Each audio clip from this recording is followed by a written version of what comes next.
Danas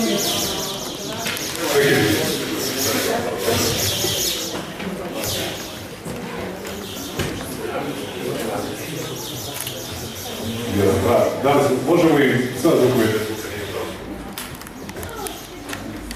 Dakle, dragi prijatelji, dragi studenti, dame i gospodo, dragi gosti, pre svega veliko mi je zadovoljstvo da vas pozdravim, da vam poželim dobrodošlicu na svečano otvaranje Digitalnog instituta na Učiteljskom fakultetu u Beogradu. To je investicija kompanije Samsung vredna 9 miliona dinara. Kao što znate, kompanija Samsung posvećena unapređenju obrazovanja u Srbiji i regionu i to nastojeći da kroz različite projekte mladima omogući sticanje digitalnih znanja i veština kako bi kroz nove tehnologije unapredili proces učenja i stekli neophodna praktična iskustva.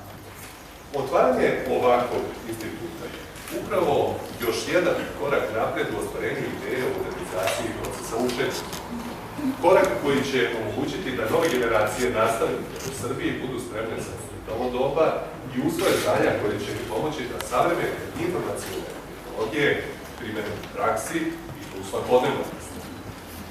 Koliko je važno konstantno raditi na procesima osavremenjivanja nastave, ulozi države u oblasti obrazovanja i o značaju ovakvih investicija za usavršavanje mladih ljudi, govorit će nam pomoćnik ministra prosvete za srednje obrazovanje i vaspitanje i obrazovanje odraslih, gospođa Snežana Marković. Izvolite. Hvala. Dobar dan. Pre svega kao nastavnica računarstva i informatike u svom prethodnom životu, ja sam jako srećna da sam sada na ovakvom mestu i ovakvom događaju. Ovo je nešto čemu svaki, ne samo nastavnik informatike, nego uopšte svaki nastavnik koji prati savremene tehnologije obrazovanju mašta da ima u svojoj školi. Već je opšte mesto, kad pričamo o kompetencijama za 21. vek, ne bih prosto ponavljala, toga smo svi svesni, ali mnogi nisu svesni opšte zablude da su deca koja dolaze u školu već sama od sebe digitalno pismena, nažalost ne. Oni možda imaju malo veštinu tehničkog baratanja možda nekim web aplikacijama, nekim društvenim mrežama, no medijski su skoro potpuno nepismeni, znamo svi i opasnosti od opasnosti da grebaju tako sa interneta, znamo da je neophodno da ih obučimo da se bezbedno ponašaju na internetu, znamo da je potrebno da učenici koriste internet i kao resurs za učenje, dakle ne samo kao svesku, već kao biblioteku, kao nepresušni izvor znanja. I važno je da se taj susret nastavnika i učenika kroz tehnologiju zapravo desi što ranije. Ako je to odloženo za kasnije, za tamo neku srednju školu, onda često to već bude kasno i već su učenici stekli neke loše navike u korišćenju tehnologije koje posle nemoguće ispraviti. I upravo vi, budući učitelji, ste, ja mislim, prava ciljna grupa koja treba na pravi način da decu dok uvodi u pismenost onako kako smo poznavali do neku godinu, tako i u medijsku pismenost i u informacijnu pismenost. I želim puno sreće u vašem školovanju u primjeni ove sjajne tehnologije. I hvala, naravno, kompaniji Samsung što podržava naš obrazovni sistem u ovakvim savremenim nastojanju da popravi sve što se popravi u tom.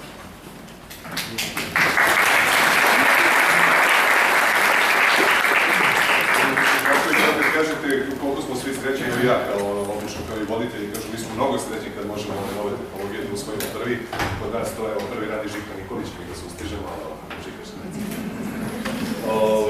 Studenti učiteljskog fakulteta će već tokom studija imati priliku da se upoznaju sa prednostima moderne tehnologije koje omogućavaju efikasnije i brže učenje i praćenje nastave. Ideja kompanije Samsung nije samo da poduči buduće nastavno osoblje kako da koriste ove nove uređaje, već da im pomogne da razvijaju kritičko mišljenje, kreativne sposobnosti, postanu organizatori i stratezi kako bi na najbolji način obrazovali pokoljenje koje dolaze. Sad, više o samoj ideji pokretanja ovog projekta i njegovom cilju, nešto više će nam reći Milan Bujović, direktor marketinga kompanije Samsung Electronics za Adriatic. Izvolite. Dobar dan svima. Izuzetno mi je čast i zadovoljstvo da sam ja danas ovde ispred kompanije Samsung i mogu da ispredaju. Zahvaljujem se gospođi Marković na ovom šmetnom uvodu i priče vezano za kompaniju Samsung, se mi susrećemo na ovakvim događanjima i nama i jeste jedan od strateških pravaca upravo podrška obrazovanja. Davno je bilo vreme kada sam ja studirao, ja ga se sećam sa jako lepim uspomenama, ali ono što želim malo da naglasim danas na ovom fakultetu, u ovoj institucije, da se svi vi bavite ili ćete se baviti jednom profesiju koja je veoma divljena. Za mene je edukacija mladih upravo to. Ja se divim vama iz prostog razloga što vaša profesija nosi jednu ogromnu odgovornost, obzirom da mlade podučavate znanju, ali s druge strane podučavate ih i nekim pravim životnim vrednostima koje u ovim vremenima koje živimo danas često pominjamo. Ono što takođe je razlog zašto vam se divi, zato što za taj posao koji vi radite je potrebna jako velika energija, jako veliki trud i jedna ozbiljna strast na tom poslu, s druge strane i vera. A u šta mi kao kompanija verujemo? Mi verujemo da je edukacija proces konstantnog učenja, usavršavanja i da je to jedan alat za postizanje uspeha. To je iz našeg ugla sredstvo za kreiranje inovacije. Inovacija je, kao što znate, jedan veoma važan segment u Samsungovom poslovanju i negdje tu prepoznajemo i vezu sa edukacijom mladih ljudi. Verujemo da uvijek možemo bolje, verujemo da na taj način mi u stvari inspirišemo ljudi. Danas smo ovde jer verujemo da će moderne tehnologije da vam pomogu da steknete nova digitalna znanja i veštine. Na njih gledajte kao dodatno obrazovanje, koje ćete iskoristiti da svoj posao radite na najbolji mogući način. Generacije dece koje dolaze bit će informatički sve pismenije. Kao što je gospođa Marković rekla, to je deo pismenosti koja je digitalna i koja je negde potrebna, a negde na nama i vama zajedno je da ta deca imaju kompletnu digitalnu pismenost, jer će to biti jedan od važnih resursa u 21. veku u njihovom razvoju. Način na koji vi budete iskoristili svoje obrazovanje neće definisati samo vas u budućnosti, ono će definisati i budućnost naše zemlje. Kako kažu na mladima, svet ostaje, zato učite pametno, budite vredni kako biste na najbolji način obrazovali pokoljenje koje u našoj zemlji dolaze. Hvala vam svima.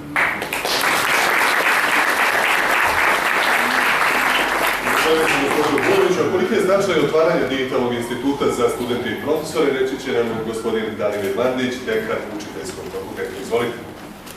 Hvala.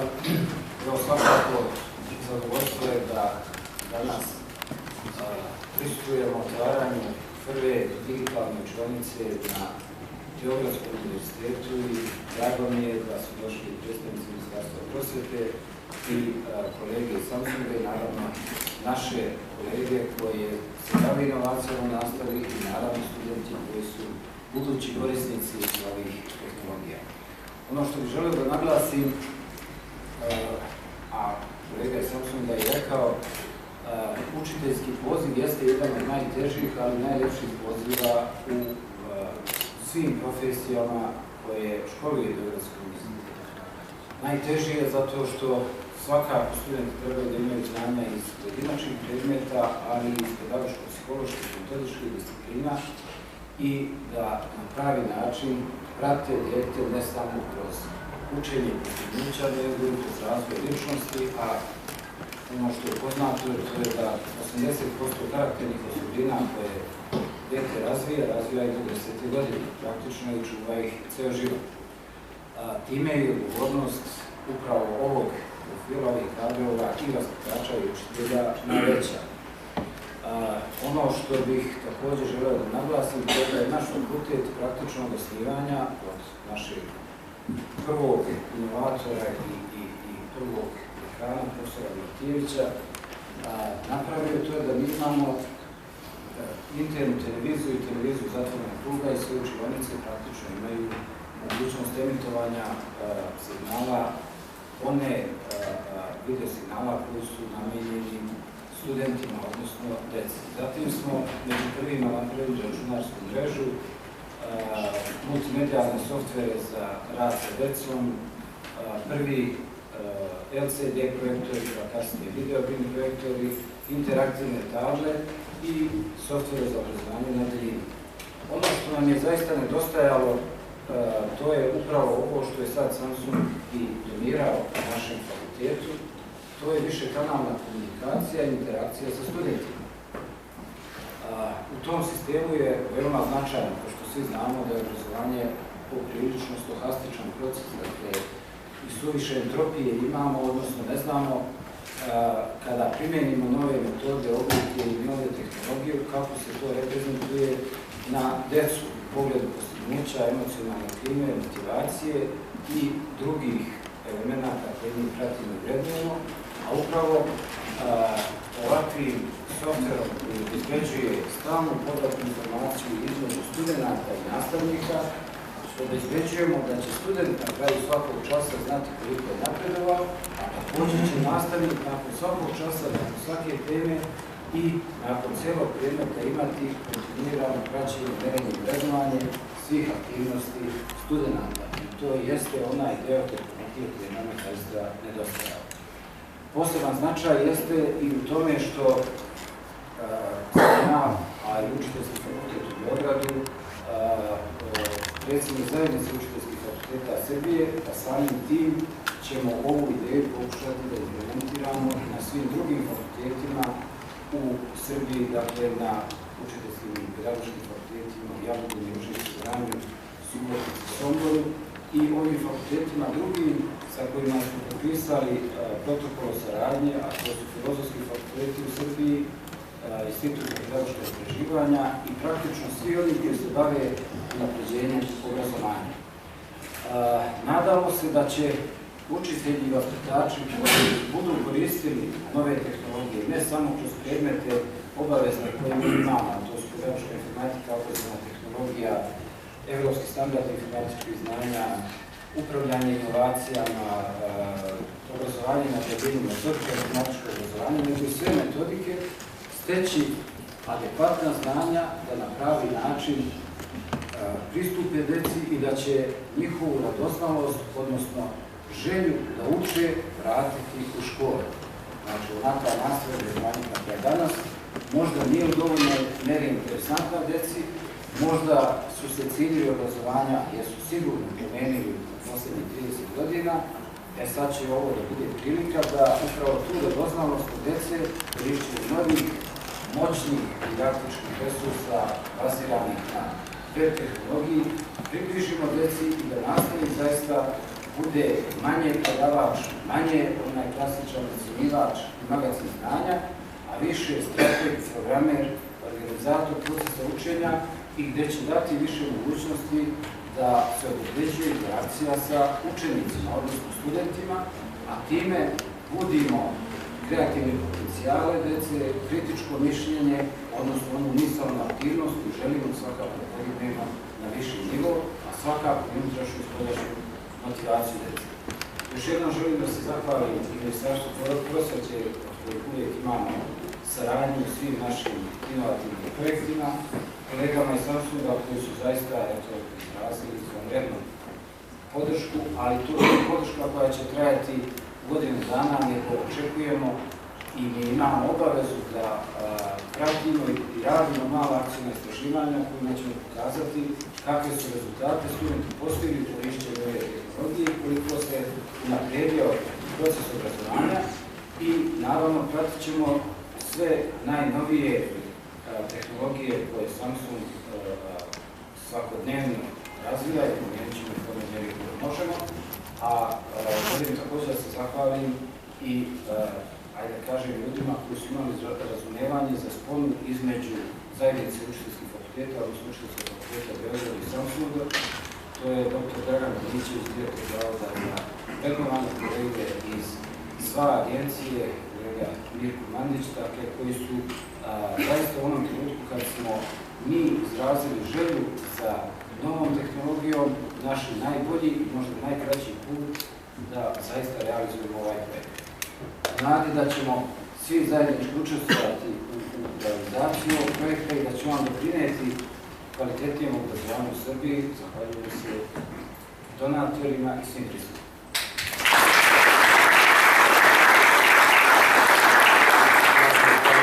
Dođe izgleda da se zamolim samo da zauzmete mesta vamo, jer ćemo se, kao što je red, upoznati sa načinom rada dve nove digitalne učenice koji će funkcionisati u okviru instituta. Kratku demonstraciju držat će nam Slavica Ber i Relja Ćurčin, profesori Elektrotehničke škole Zemun, koji ovaj sistem učenja uspešno primenjuju u svojoj obrazovnoj ustanovi. Izvolite. Što je jasno koja je Slavica, koja je Relja, da se ne predstavljamo. Ovako, kao prvo, vi ćete ovde vidjeti kako radi i šta može digitalna učionica. Međutim, prvo trebaju nam učenici. Mi ovde imamo profesorski tablet. Šta je na tom profesorskom tabletu? Trenutno vidite ovde na digitalnoj tabli. Slika projektuje tamo. Mi ovde imamo učeničke tablete i učenici treba da budu prisutni na času. A to znači, molila bih ove koji stoje da dođu da zauzmu ova slobodna mesta. Tamo ima još slobodnih mesta. Zato što ćete dobiti zadatke da radite. Nije ništa teško. Jeste matematika, ali nije teško. Dobro. Ovo se ne može raditi.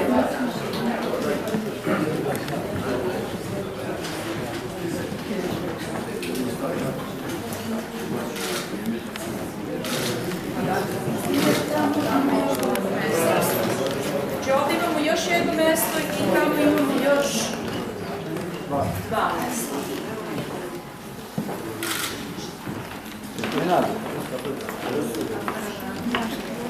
Nema dva mesta. Nema dva mesta. Dobro. Samo da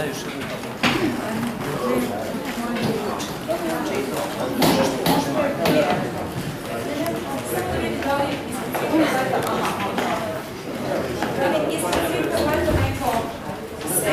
zato što kažem, imaćete zadatke šta da radite, naravno čas ima smisla ako vidimo šta učenici rade na času.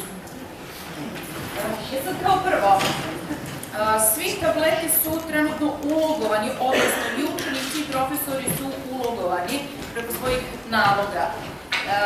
Učenici se zovu student 0102 i molim vas samo, ako se desi da moramo ponovo da vas ulogujemo, da znate odakle ste uzeli tablet, sad više ne znamo koji student se gde je ulogovao. Da, jer videla sam promenu tableta malo pre. Profesor se ulogovao profesorskim nalogom, učenici su ulogovani preko svog naloga. Profesor će ovde pokrenuti jedno predavanje za predmet matematike. U pitanju je izračunavanje, odnosno vežbanje zadataka, obima i površine, kvadrata, pravouglova žuta. Učenici su već pridruženi času, vi vidite materijal koji je spreman za čas, koji će se koristiti na času i dobit ćete uputstva šta dalje da otvarate i šta dalje da radite i kako. Znači vidite da imate 3 fajla, naravno krenut ćemo od prvog i vidjet ćete šta treba da se radi. I još nešto, vaš tablet, odnosno slika onoga što pokazuje Samsung School, se razlikuje od ovoga što je ovde, zato što je ovo profesorski tablet, a vi imate kao prvo druge fajlove, vidite da nemate kvizi, nemate neke fajlove, samo neke fajlove od ovih imate, znači njih možete da otvorite, to je kao prvo, a drugo, i same alatnike koje budete videli malo kasnije, se razlikuju od onoga što ima profesor. Naravno, treba da se razlikuje, znači učenici nešto mogu da urade, nešto ne mogu da urade. Vi ovde vidite šta profesor radi, da biste videli kako profesor realizuje čas. Evo, dobar dan svima. Prva napomena je kako oni uspio da pronađe olovku, ona se nalazi na ovom povećanju. Evo vidite kako sam ja izvadio. Biće vam potrebno za nastavak časa.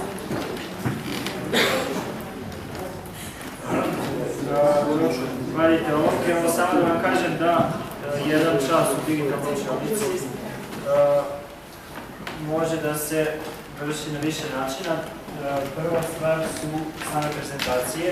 Vi ste već naravno navikli na časove sa prezentacijama. Glavna razlika u digitalnoj učionici u odnosu na klasičnu učionicu je ta što kad se vrši neka prezentacija, svaki učenik može da piše beleške na nekoj prezentaciji. Naravno, svaki piše za sebe beleške, različite u odnosu na ovom drugu. To daje mogućnost da neko ko pravi prezentaciju ostavlja blanko prostor, prazan prostor ili bilo kakav drugi prostor za neki rad. Znači, poenta prezentacije više nije samo pružanje najosnovnije informacije dok teče druga priča, već jednostavno može preko prezentacije da se i proveri znanje učenika i jednostavno učenici mogu da provežbaju neku gradinu. Pa, na primjer, evo, kad je u pitanju obimnih površina, prvi slajd je kao svaki drugi slajd, naravno sadrži neki minimum informacija, ali najbitnije je ono što sledi ispod. Sledi recimo zadatak. Ispod koga je ovako... Ja sam nisam pratila, da li sam rekao kako da otvore na svojom tabletima, tako što vidim da nisu otvorili. Imate C file obimnih površina. Možete otvoriti.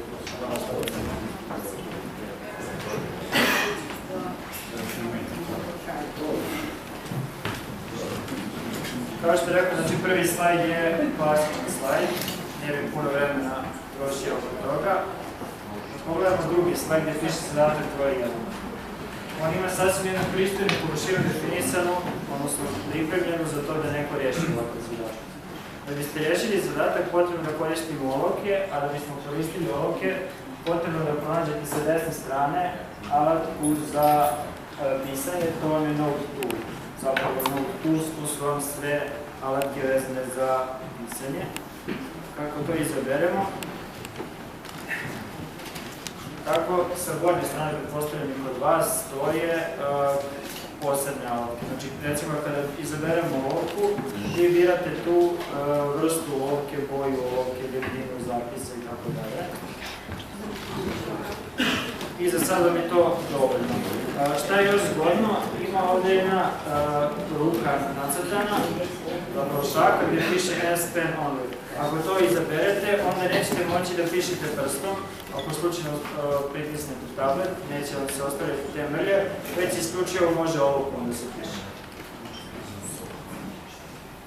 Ali bih pozvolio da probate da riješite taj prvi zadatak, da bi ja mogu da prikažem kako to izgleda na nivou celoj stranice.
Isto tako, koliko vidim da neki učenik nije otvorio zadatak da izašao na internet da radi nešto drugo, što nije bi trebalo, ja mogu tom učeniku da zaključam ekran i da mu za ovo engleska verzija kad piše grešno kliz možete se da staviti da se staviti karta, jednostavno da ga onemogućim da radi ono što nije trebalo.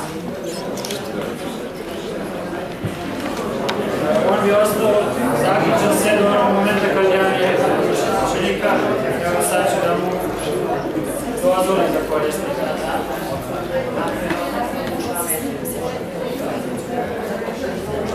Da vidimo da još neka dobro rješenje.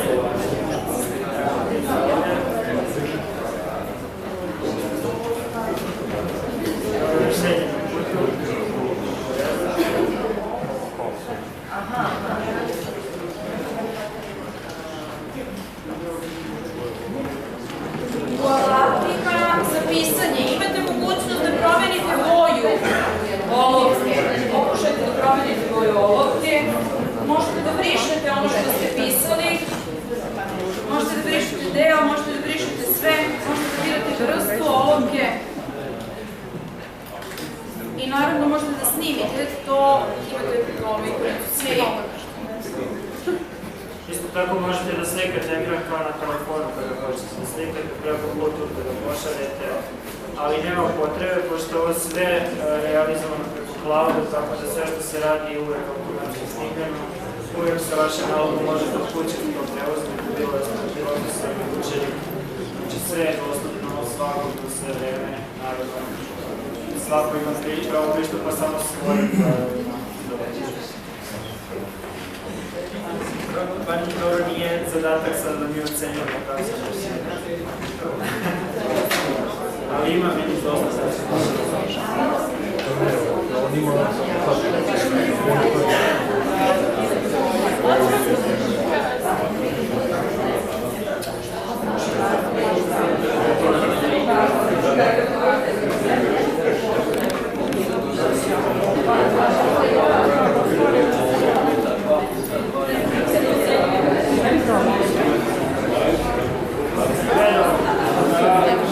Moj je savjet da sada probate da vidite još jednu vrstu zadataka, recimo zadatak 1 ili zadatak 2. Da biste vidjeli to, morate prvo na back da kliknete da izađete u sve fajlove vezane za predavanje i jednostavno da izaberete na primjer zadatak 1.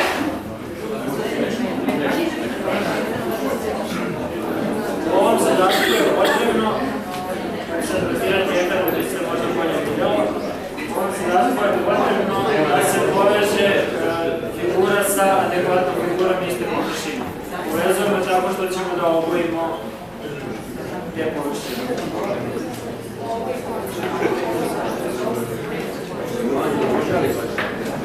Za razliku od prethodnog numeričkog vrlo zadatak samo treba prebrojati kvadraticu.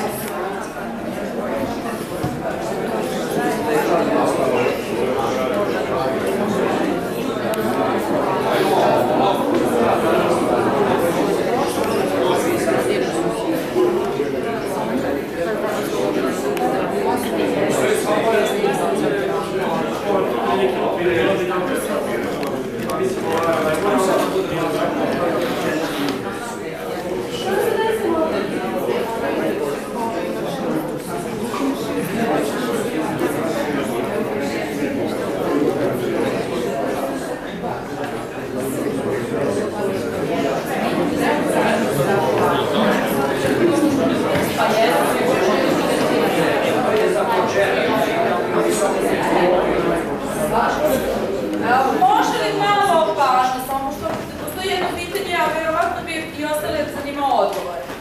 Vi ovdje imate pripremljen čas sada, znači pripremljen materijal, ali pitanje je kako doći do toga da vi otvorite ovaj materijal. Kao prvo, ova učionica funkcioniše tako da je sve na cloudu, znači na serverima, a to znači da materijal mora da se prebaci na cloud. Znači, spremite materijal na vaš flash, prebacivanje na cloud, naravno preko bilo kog računara, preko pristupa internetu. Postoji username i password za određenog profesora, on se uloguje na cloud, prebaci tamo materijal kao što se šalje preko maila, slično, ne kažem isto, ali slično, prebaci se tamo materijal na odgovarajući, da kažem, predmet. Odnosno, pridružiš se predmetu, a predmet ima svoje lekcije, pridruži se određene lekcije.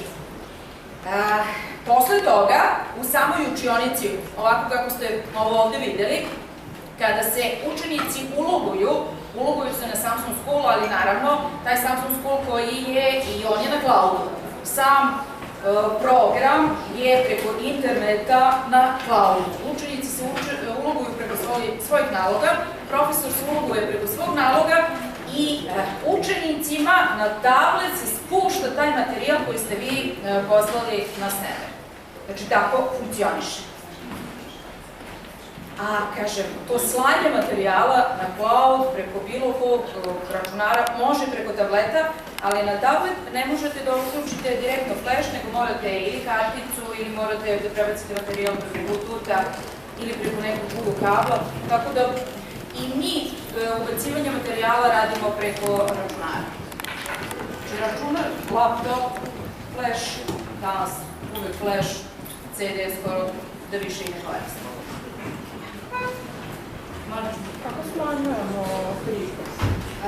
Morate da isključite crtanje prvo. Naravno, sliku možete povećati da smanjite. To na mobilnom telefonu mora prvo za bilo kakvu akciju mora prvo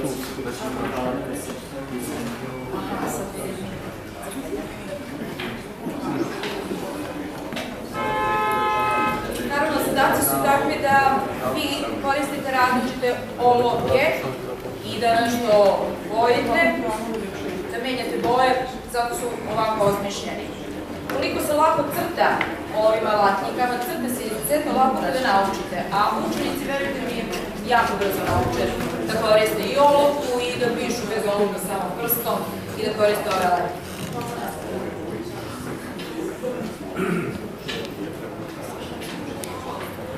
Ima više tačnih rješenja da li bi gledali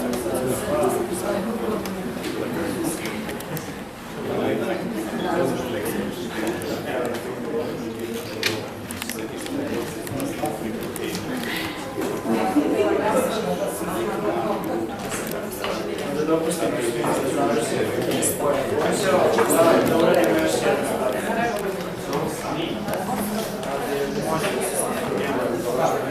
Učenik bira da li će da se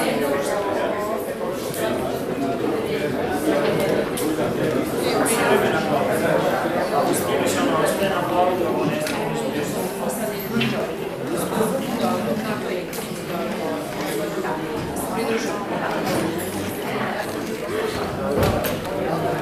još jedna stvar, kao važno samo, još jedna stvar koju smo ostavili za kraj je drugi način kako može da se oceni učenik pred ovakvoj dežurnici, a to su interaktivni kvizovi preko kojih mogu odmah da se dobiju bodovi bez da nastavnik pregleda svake kontrole. Doduše, malo duže traje priprema za jedan ovakav test nego za jedan običan test, ali se isplati na kraju pogotovo za više učenika kad se dijelo testira. To je nešto što radimo mi u školi dosta često, tako da pogledamo. Vama se taj kviz ne nalazi na radnoj površini iz razloga što ne spada u one fajlove za koje imate pravo pristupa. Ali onog momenta kad ja otvorim kviz kao nastavnik i kada dodelim ovaj kviz, počinje vrijeme za rješavanje tog kviza. Ovaj kviz što smo mi pripremili ima samo 4 pitanja i nema ograničenja jedan piše gore da je neograničeno. Naravno, moguće je ograničeno.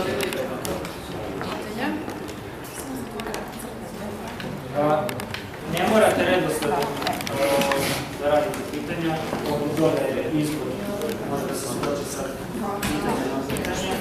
Kako završite, kao što kod mene piše N, gore u vašem uglu postavljam da piše stavljam crni zdan. Da samo pišeš. Ili prstom ili ovdje. A ne, samo ovo pomoći se. Ovde sada ne odgovarate tako što crtate, ne koristite alatke za crtanje, nego imate dole, nije dole sa strane, sad gledam kako je nacrtano, ove kružiće, odgovor pod 1, 2 ili 3. Vi trebate da kliknete na kružić da označite određeni odgovor, kao bilo koji elektronski test. I kada ste izabrali određeni odgovor, to je ono što ste vi rekli da je tačno. Ne znam koliko ste radili elektronske testove, svi imaju pravilo, ako su odgovori kružići, onda je jedan tačan odgovor. Ako su kvadratići, onda ima više tačnih odgovora. Naravno, ovde ne piše koliko tačno. Da. Prelazite sa pitanja na pitanje dole, ili preko brojeva ili preko strelica. Pošto ovde imate svega 4 pitanja, naravno može preko brojeva, ali ako imate 30 pitanja ili 50 pitanja, onda se svi brojevi ne vide dole, onda morate strelice. Pokušajte da odgovorite na pitanja, naravno odgovori ne moraju da budu tačni.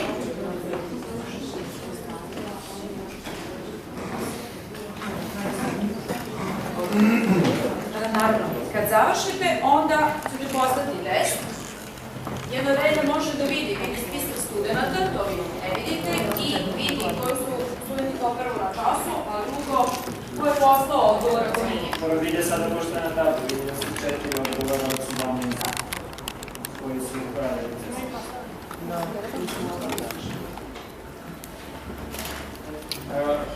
Učenici koji rade test imaju pravo da se predomisle da ponovno urede test dok god treba vrijeme rada testa. Vrijeme rada testa se završava kada iscuri vrijeme, što ovog puta ne može se desiti zato što je neograničeno vrijeme, ili do onog momenta kada profesor klikne gore na end, onda se kompletan test završava i samim tim se test šalje na pregledanje i u roku od 2 sekundi se vraća rješenje testa i profesoru i učenicima. Sad ćete to vidjeti za minut 2 dok ste predvidjeti. Nisu još svi poslali odgovore. Kada završite u polovnjem testa, završite od toga verzije ovdje submit. Samo da biste poslali odgovor.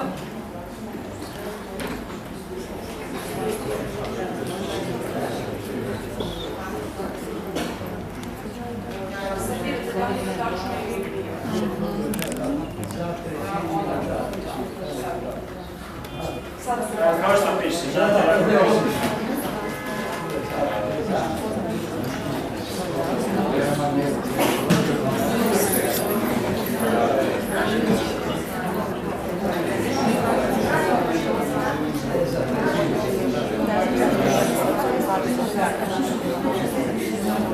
Naravno, ima grešnih pitanja, neko primetio.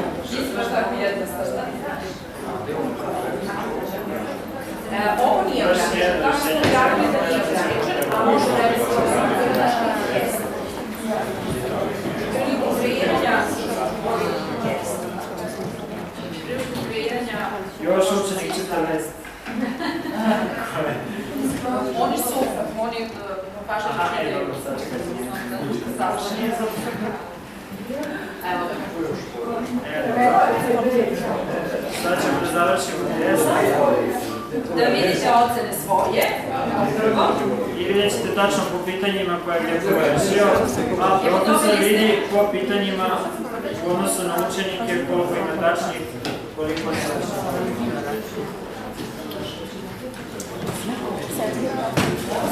Vaše rezultate.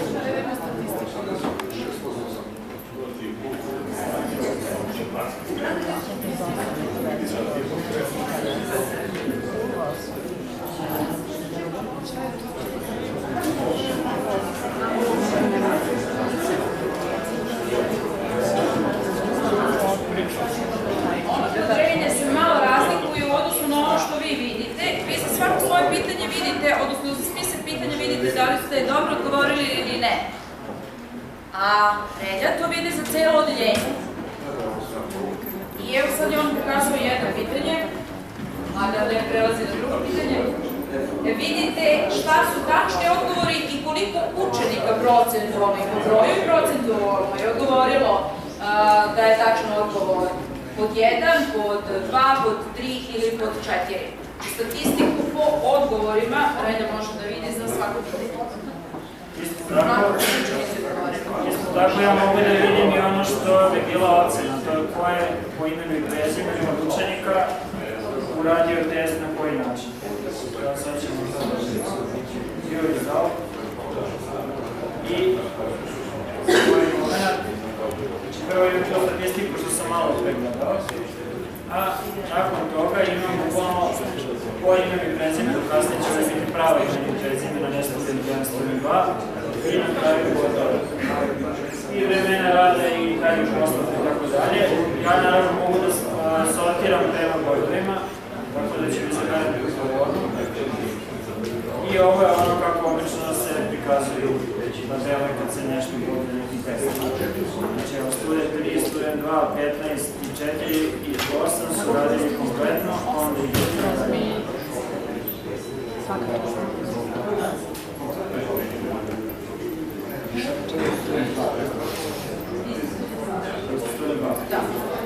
je Piše vam gore kako ste ulogovani, piše vam koji ste studenti.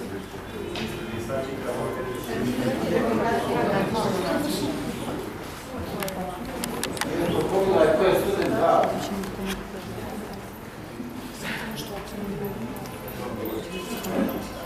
Misliš, student generacije da se? Daj.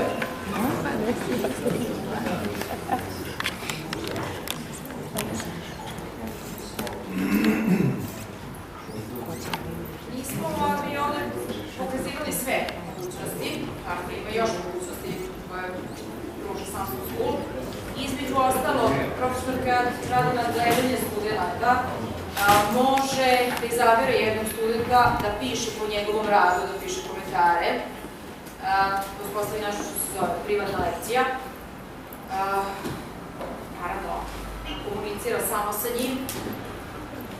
Može da odabere grupu studenta koji će raditi na jednom radu, zajedno, ono što piše jedan, da cijela grupa vidi.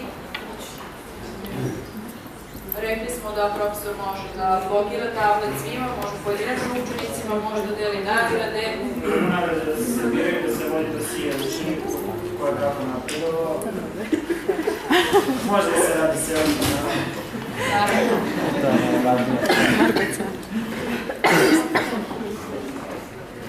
Učenik može da postavlja svoju sliku, naravno, za svoj profil.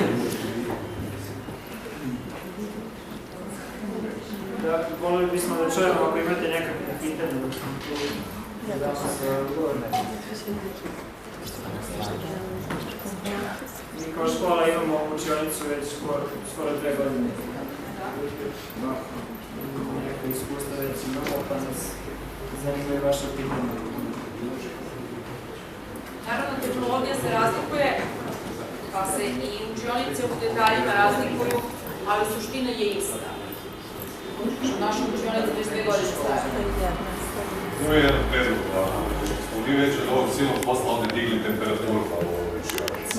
Da ja ovako, kažem prvo da se zahvalim da pozovem sve sad da zajedno pređemo na koktel, gde mogu da se postavljaju pitanje takođe, i da još jednom čestitamo zaista svima za izvolite, kako ne? Pošto je tu kolegica Ministarstva prosvete, meni je žao da još nije došli ljudi, recimo koleginica Ružani, koja je u velikoj meri učestvovala u donošenju zakona o udžbenicima novom, u kojem je elektronski dodatak u pravilu sastavni deo udžbeničkog kompleta. Bilo bi vrlo lepo, ja sam bio u toj komisiji za standarde udžbenika, da se negdje prezentuje i ljudima iz Zavoda jednog slučaja i Ministarstva prosvete, upravo koliko bi taj elektronski dodatak u ovom konceptu bio interesantan. To ne budu samo PDF fajlovi ili prosto neki tekst pretvoren digitalnu formu, bez interakcije i bez ovog stalnog praćenja merenja vrednovanja i u krajnjoj liniji diferencijacije znanja na više nivoa složenosti, taj elektronski dodatak neće imati puni smisla. To je neka ovako želja da Ministarstvo prosvete zauzme jedan čvrst stav prema izdavačima koji će verovatno lutati u više. Naravno, mogu da odgovorim da smo sad potpuno svesni značaja koji radite na tome i naravno da nije primjena digitalne tehnologije, primjena multimedije nije uključeno PowerPoint ili PDF, već upravo ta interakcija, ali je potrebno da se zapravo autor, maštoviti autori, sa svojim potencijalima da naprave nešto više od obične prezentacije. U tom smislu, dakle, našu kulturu zajednicu fakulteta i svi naši metodičari i profesori stoji na raspolaganju za razmjenu software zajedno sa ETF-om, Fonom, Samsungom ili nekim drugim, da to zaista bude jedan moderni software za sve predmete i sve razrede po onim standardima, bez obzira na izdavača i možemo pratiti standarde i programske sadržaje da može biti primenjiv po, da kažem, stručnim zahtjevima didaktičnim koji su nevezani od izdavača. To je teško da će privatni izdavači, gotovo većina onih koji imaju manji tiraž, uspjeti da investiraju toliko da naprije kvalitetan elektronski dodatak. Ništa, ovdje da završimo, jel' tako? Hvala još jednom svima, čestitamo i ja vam